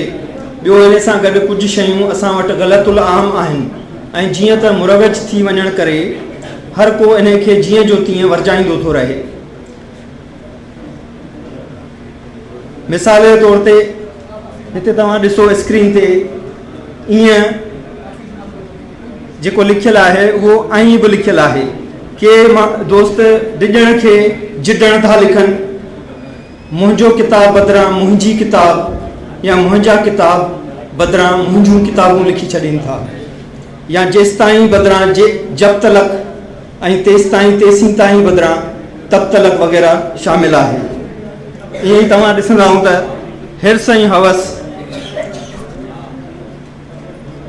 हिन मसइले जो हल आख़िर कीअं कढिजे? कंप्यूटर खे इन सां को वास्तो कोन्हे त तव्हां ग़लति पिया लिखो या सही पिया लिखो। हू त पंहिंजे बाइनरी कोड जे 0 ऐं 1 ते अमल कंदे तव्हांजे ॾिनल इनपुट खे आउटपुट जे शक्ल में मॉनिटर ते ज़ाहिर करे थो। हाणे इन्हनि टिन्हिनि ज़िम्मेवारनि यानी लेखक, कंपोज़र ऐं प्रूफ रीडर जे कयल कारनामनि खे मोहर ॾियण लाइ कंप्यूटर खां मसनूई ज़हानत आर्टिफिशियल इंटेलिजेंस ज़रिए मदद वठी सघिजे थी। अंग्रेज़ी ऐं ॿियनि ॿोलियुनि में अहिड़ा सॉफ्टवेयर मौजूदु आहिनि जेके कंपोज़िंग दौरान कयल ग़लतियुनि खे पंहिंजो पाण दुरुस्त करे छॾीनि या तव्हांखे इन कयल ग़लतीअ जे बारे में सजेशन ॾियनि था।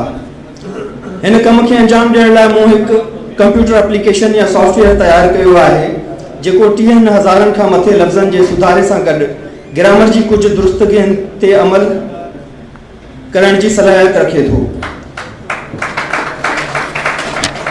इन सां गॾु हिन सॉफ्टवेयर में क़ुरान पाक सिंधी तर्जुमे सां गॾु शामिल आहे जंहिंजो तर्जुमो मौलाना ताज महमूद अमरोटी साहब जो कयल आहे। हिन जो मक़सदु सिर्फ़ु इहो आहे त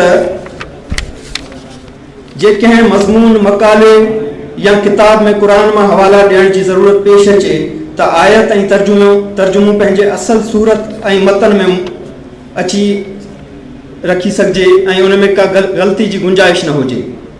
इन खां अलावा हिन एप्लीकेशन में शाह लतीफ़ जे कलाम जो डेटाबेस बि शामिल आहे जेको अञा शुरूआती मरहले में आहे। हिन डेटाबेस में मोहतरम कल्याण अडवाणी जे मुरतब कयल शाह जे कलाम खे शामिल कयो आहे, जंहिंखां पोइ डॉक्टर नबी बख्श खान बलोच जो मुरतब कयल शाह जो रिसालो ऐं जीअं जीअं कंपोज़ थियल रिसाला टेक्स्ट जी सूरत में असांखे मिलंदा विया ऐं मिलंदा रहंदा हिन सॉफ्टवेयर में शामिल कबा। हिन सॉफ्टवेयर में 1100 खां मथे पहाकाब शामिल आहिनि जेके कंपोज़िंग दौरान टैग जी सूरत में साम्हूं ईंदा रहंदा। हिन एप्लीकेशन सॉफ्टवेयर में कोशिश कई वई आहे त कीबोर्ड खे शिफ्ट लेस करे छॾिजे। जीअं कंपोज़र अक्सर घणियूं ग़लतियूं असांजूं शिफ्ट जे करे कंदा आहिनि।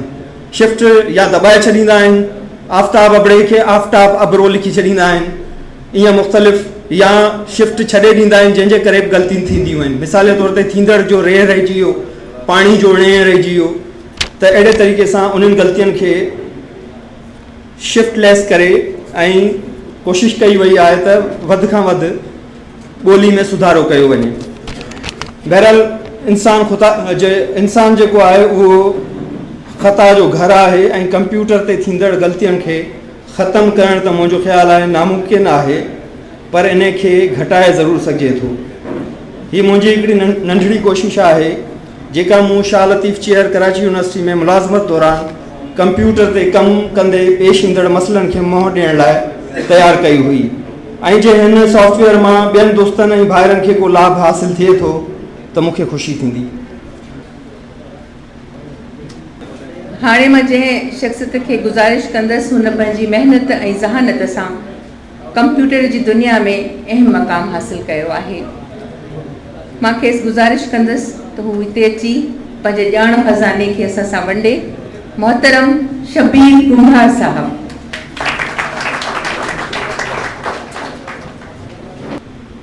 सिंधु तहज़ीब जे आसारनि मां जेकी कुझु हेसी ताईं असांखे लिखत में मिलियो आहे उनखे असीं जेका सुञाणप ॾियूं था उनखे असीं चऊं था इंडस स्क्रिप्ट, ऐं उहो असांखे मिलियो आहे मोहरुनि जे सूरत में, ऐं उन खां सवाइ ठिकर जे थांवनि ते ठपे लॻल जी सूरत में मिलियो आहे, ऐं उन खां सवाइ असांखे मिलियो आहे हिकिड़ो वॾो बोर्ड जंहिंजो ज़िक्र थी वियो आहे ढोलावीरा वारो।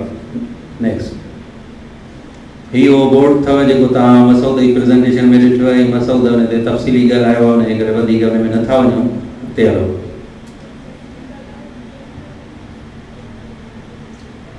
हाणे इहा जेका कदावर तहरीर आहे सा 9.25 फुट ऐं वरी 1.25 फुट जेको आहे सो हुनजी वेकर आहे। इहो बोर्ड जेकॾहिं लॻो पियो हो उहे हिननि माण्हुनि लाइ इहो दलील अथव जेके चवनि था अञा ताईं हिन ख़ल्फ़शार में आहिनि त सिंधु लिखत न आहे, इहे महज़ निशानियूं आहिनि, छाकाणि त अञा ताईं इहा पढ़िजी न सघी आहे। पढ़िजी न सघणु because of me, because of you. अचो त ज़िम्मेदारियूं क़बूल करियूं, छाकाणि त असीं वाक़ई सुता पिया आहियूं। सदियूं थी वियूं आहिनि, साल थी विया आहिनि, हज़ारे साल गुज़री विया आहिनि, अञा त असां खोटा ई कोन करे सघिया आहियूं। अञा असीं पिया चऊं त न असां घणो कुझु असां रुगो नारनि में ऐं रुगो ॻाल्हियुनि में फाथा पिया आहियूं, असां पंहिंजो कमु कोन कयो आहे ऐं एतिराफ़ करियो त अॻिते वधूं। जेकर चवंदासीं त असां घणो कुझु कयो आहे त पोइ वाक़ई पोइ त जेकर घणो कुझु कयो अथऊं त पाण थकिजी पिया आहियूं, अचो त वरी हली सुम्हो। उनजे करे असां कुझु न कयो आहे ऐं असांखे करिणो आहे। केॾी सूंहं संध्यास पोइ बि पूॼे पाणे, काजा मत मुझास गस न लहे गांव जो। सो असांजी मत मुझी वई आहे, असीं अञा ताईं फाथा पिया आहियूं। असां हिक ॿिए जे झुंडनि मां ऐं जंगुनि मां हथ कढिया किथे आहिनि। को वञे थो त छॾियूंसि त सही, अचूं हिक ॿिए खे सच चऊं, खुली ॻाल्हायो। ही केर आऊं केर तूं केर मिड़ई महबूबनि, कान्हे कढ़ाई चखी जे चेत करे। लतीफ़ साईं खे महदार था वञो, पोइ बि हुनजे ॾसियल वाट ते कोन था हलो, मूंखे त हैरानी आहे। अॻिते हलूं।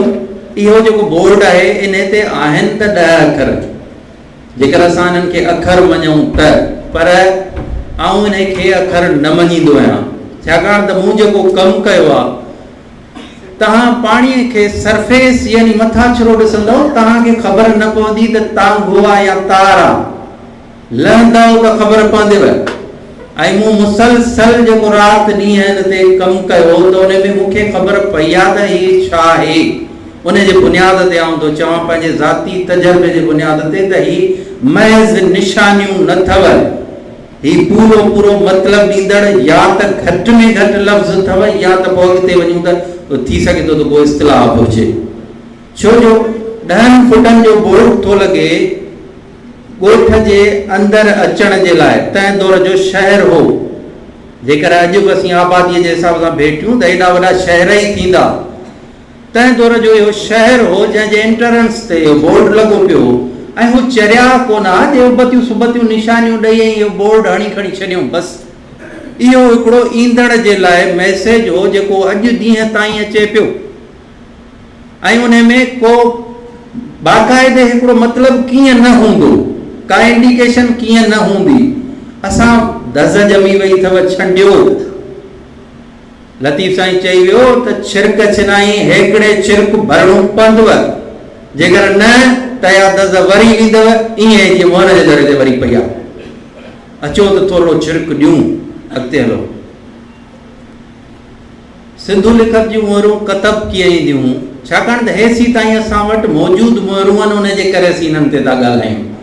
पर इहो कवी इम्कान मौजूदु आहे त रुगो मोहरूं न हुयूं, घणो कुझु हो जेको अञा ताईं असांजो लधो ई न वियो आहे, छाकाणि त खोटाई हिकिड़े महदूद पैमाने ते थी आहे, उनजी वारसी असां कई किथे आहे ऐं पोइ मुख़्तलिफ़ उज़र ॾेई हिनखे रोकियो वियो आहे, जंहिंखे बि असीं नियतुनि जा गुमाननि सां था ॾिसूं। ईअं कोन्हे त असीं तसलाई करे वेही रहिया आहियूं त ठीकु आहे, छो ठीकु आहे, हिकिड़ी शइ दफ़न थी पई आहे, कढंदासीं न, खोलींदासीं, मट बंदि थियो पियो आहे, पेट में सूर अथसि, हिते तकलीफ़ अथसि त हिते अथसि, जेसीं ताईं उनजो एक्सरे न थींदो, जेसीं ताईं उनजो अल्ट्रासाउंड न थींदो, ख़बर कीअं पवंदी? उनजे करे एक्सकेवेशन जॾहिं थींदी, सॼे जी थींदी, तॾहिं असांखे वधीक दस्तावेज़ मिलंदा, वधीक लिखतूं मिलंदियूं। हीउ त महज़ हिकिड़ो नंढड़ो तिजारत करण जो टूल हो त तव्हांजी हिकिड़ी शइ ॿिए हंधि वञे पई, छाकाणि त इहे दुनिया जे हंधे हंधे माॻे शयूं मिलियूं आहिनि, उनजे तव्हांजी गठड़ीअ जे मथां हिकिड़ो कारोबारी टैग हो जेको लॻो पियो हो, पर इहे टैग बची सघिया आहिनि, ॿी शइ छो न बची आहे? छाकाणि त उहा नाज़ुक शयुनि ते लिखियल हूंदी, कागर ते लिखियल हुई, कागर कीअं बचंदो? कपिड़े ते लिखियल हुई, कपिड़ो कीअं बचंदो? अञा का ॿी शइ हुई जेका नाज़ुक हुई, जंहिं ते लिखियल हुई, उहा न बची सघी, पर उहा मथियल लेयर्स में न हुई, हेठि हूंदी, ॻरियल सड़ियल बि जेकॾहिं अॼु बचे थी त टेक्नोलॉजीअ जो उते रसी अथव जो उहो डॉक्यूमेंट बिना खोलण जे पढ़ी सघिजे थो। जेकर असांखे ॻरियल सड़ियल कहिड़ी बि सूरत में मिली थो वञे त इहा बि असांजे लाइ इंतिहाई शानाइती ॻाल्हि हूंदी, असां हींअर उनखे पढ़ी वेंदासीं, टेक्नोलॉजी उते पहुची वई आहे, पर असां घटि में घटि ॻोल्हे हथ करे पहुचायूं त सही। हीअ ठपे जे तौर ते इस्तेमालु थींदी। इंडस स्क्रिप्ट जो मक़सदु छा हो त असां हिनखे डिजिटाइज़ छो कयोसीं? इन जो हो पहिरीं डिजिटाइज़ेशन जो मक़सदु ई इहो हो त असां हिनखे पने मां, कागर मां खणी अचूं। सो उनजे करे इहो मेन मक़सदु हो त असां हिनखे कागरकारीअ मां कढी हिकिड़े फॉर्म में ओरिजिनल चिटे पिटे अंदाज़ में आणे वञूं, जीअं हिनजी सवलाईअ सां इस्तेमालु थी सघे, इंटरनेट ते मौजूदु करे वञूं त जीअं हर हिक जी पहुच में अचे। हींअर तव्हां पंहिंजे घर वेठे हींअर इंटरनेट अथव, मोबाइल तव्हां खोलींदव त तव्हांखे सॼे जो सॼो इंडस स्क्रिप्ट तव्हांखे मोबाइल में मुफ़्त में मिलंदो, टकी बि उन ते ख़र्च न थींदी, तव्हां ताईं पहुची वेंदो। इहो ॿ मक़सद हुआ, उहे ॿई मक़सद असां सक्सेस सां माणियासीं।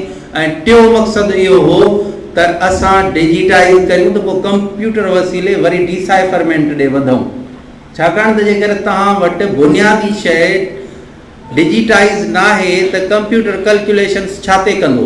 तस्वीर ते जेकॾहिं तव्हां कैलकुलेशन्स करायो, अॻिते हली तव्हांखे आउं ॿुधाईंदुसि त हिकिड़ी तस्वीर जेतिरो स्पेस पई वलारे, डिजिटल शइ उनजे सफ़ा टुबके जेतिरी थी जाइ वलारे। उनजे करे डिजिटाइज़ कयोसीं त जीअं उन खां का कैलकुलेशन कराए सघिजे, ऐं अॻिते हली को उन खां रिथियल मुल्हनि मुताबिक़ उन खां मक़सद कंप्यूटर खां वठी सघजनि, छाकाणि त टेक्नोलॉजी इस्तेमालु तॾहिं थींदी जॾहिं उन वटि रॉ मटीरियल बेसिक शयूं हूंदियूं।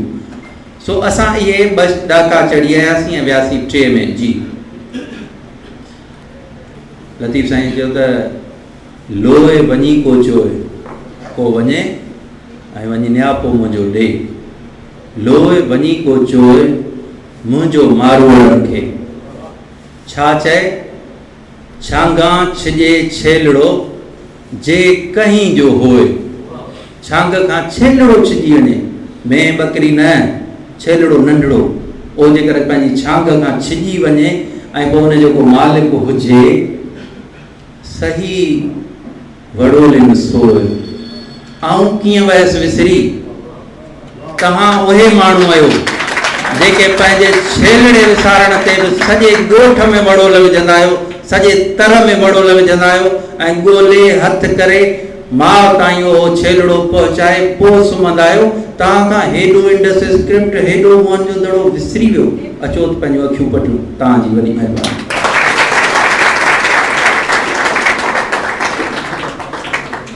महिरबानी शबीर कुंभार साहब। मुंहिंजे साम्हूं उस्ताद मोहतरम साईं कलंदर शाह साहब वेठा आहिनि, मुंहिंजा उस्ताद आहिनि, मूंखे ॾिसी मुंहिंजी दिलि वॾी थी वई। इन खां अलावा यूसुफ सिंधी साहब आहिनि ऐं मोहतरमा मरियम मजीदी साहिबा ऐं अदी नजमा, अदी अतिया, जेकॾहिं मां ग़लति न आहियां त, नूर गलू साहब असां गॾु हुआ, मोहतरमा सुमेरा बि हुई पर हूअ बि हींअर नज़र कोन थी अचे। अहिड़े तरीक़े सां असांजा सभु मान वारा ॿुधंदड़ ॾिसंदड़ तव्हां सभिनी खे मुबारक बि ॾियां थी त अॼु असां ॾाढो सुठो प्रोग्राम ॿुधोसीं, काफ़ी लाभ पिरायोसीं ऐं तव्हांजा तमामु घणा थोरा, पर प्रोग्राम अञा आहे, ईअं न आहे त ख़तमु पिया कयूं। हींअर मां गुज़ारिश कंदसि डॉक्टर अब्दुल गफ़ूर मेमन साहब खे त हू हिते थोरनि मञण लाइ अचनि।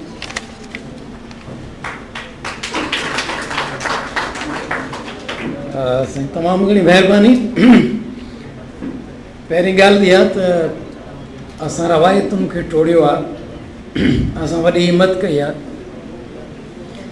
त जेके आम तौर सां रवायती प्रोग्राम थींदा रहिया आहिनि हर साल, जिन में असां दवाऊं कंदा आहियूं, जिन में असां ॻाल्हियूं कंदा आहियूं, पर प्रैक्टिकली तौर सां कुझु न हुअण जे करे उहे प्रोग्राम थियनि था, उन्हनि खां पोइ ॻाल्हियूं ख़तमु थियूं थी वञनि। पर असां बुनियादी तौर सां हीअ हिकिड़ी शुरूआति कई आहे। हीउ प्रोग्राम जेको आहे हिन जी एंड कोन्हे, बल्कि हिन जी हाणे शुरूआति आहे। त असां इंडस स्क्रिप्ट खे डिसाइफर कराइण जे लाइ हाणे बाक़ाइदा हिकिड़ी कमेटी तश्कील ॾींदासीं। हुन में उहे जेके दोस्त जेके बि इन ते कमु करणु चाहिनि था या कमु करे रहिया आहिनि, उन्हनि खे सिंधी लैंग्वेज अथॉरिटी बाक़ाइदा हिकिड़ी कमेटी ठाहे फैसिलिटेट कंदी त उहो वेही इंडस स्क्रिप्ट खे डिसाइफर कनि। असां सम्झूं था त सिंधी लैंग्वेज अथॉरिटी जो बुनियादी कमु इहो आहे त ॿोलीअ जी तरक़ी, ॿोलीअ जी प्रिज़र्वेशन, ॿोलीअ खे अॻिते वधाइण, उहे कम हुआ जेके असां हिननि जी शुरूआति कई आहे। तंहिंजे करे आउं सभिनी दोस्तनि जो शुक्रगुज़ार आहियां। साईं बमरे साहिबु स्पेशल असांखे टाइम ॾिनो, पंहिंजी ख़राबु सिहत हुअण जे बावजूदि बि उहो हिते आया ऐं तमामु घणियूं कम जूं ॻाल्हियूं कयूं, तमामु घणियूं नयूं ॻाल्हियूं कयूं ऐं असांखे घणियूं जेके ईअं सम्झो त असां सिंधियुनि खे हिकिड़ो दफ़ो वरी असां में नओं रूह फूके विया, जोश ऐं जज़्बो असांखे ॾियारे विया। ऐं उनखां पोइ ई जेके प्रेज़ेंटेशन तव्हांजे साम्हूं साईं हबीब जाखरी साहिबु ॾिनी, इहे नए सॉफ्टवेयर तव्हांजे साम्हूं आंदो, साईं मसूद लुआर साहिबु एंथ्रोपोलॉजी जे ज़रिए तव्हांखे इंडस स्क्रिप्ट डिसाइफरमेंट सम्झाई, साईं शबीर कुमार साहिबु तव्हांखे इंडस स्क्रिप्ट जे डिसाइफरमेंट जे हवाले सां इंतिहाई अहम ॻाल्हियूं कयूं, कंपेरेटिव स्टडी करे ॿुधायूं। ऐं हे जेके ॿुधंदड़ जेके काफ़ी देरि खां ॾाढो दिलचस्पी सां मुंहिंजूं भेनरूं, मुंहिंजा ॿाहिर अदीब ऐं तमामु क्रीम अदीबनि जी, ॼाणू माण्हुनि जी, पढ़ियल लिखियल माण्हुनि जी हिते मौजूदु आहे, जिन जा केतिरा ई जेके अदी शबनम बि उन्हनि जा नाला खया, उनखां वधीक केतिरनि जा नाला खणनि, सभु हिक खां वधीक असां वटि दोस्त इज़त वारा हिते वेठल आहिनि, जिन न सिर्फ़ु इन मां पिरायो इन्हनि ॻाल्हियुनि मां, बल्कि हिकिड़े नए विलविले, नए जोश ऐं नए अंदाज़ सां हिकिड़ो दफ़ो वरी इहो अज़म खणी हितां वेंदा त भई सिंधी माण्हू जेके आहिनि सिंधी उहे अॻिते वधंदा ऐं उहे सिंधी पंहिंजी ॿोलीअ खे बचाईंदा। सो बहरहाल तव्हां सभिनीनि जी हिकु दफ़ो वरी महिरबानी, थैंक यू। स्वामी हिन सां गॾु हीउ प्रोग्राम पंहिंजी ॿुधाइणीअ ताईं रखियो आहे। शबनम गुल हुई जेका हिन सॼे प्रोग्राम खे मॉडरेट करे पई, जाकर मेंबर खे सिंधी लैंग्वेज अथॉरिटी मां इजाज़त ॾींदा ऐं ॿुधंदा रहंदा radio voice of Sindh London. अवां जी समातुनि ताईं radio voice of Sindh London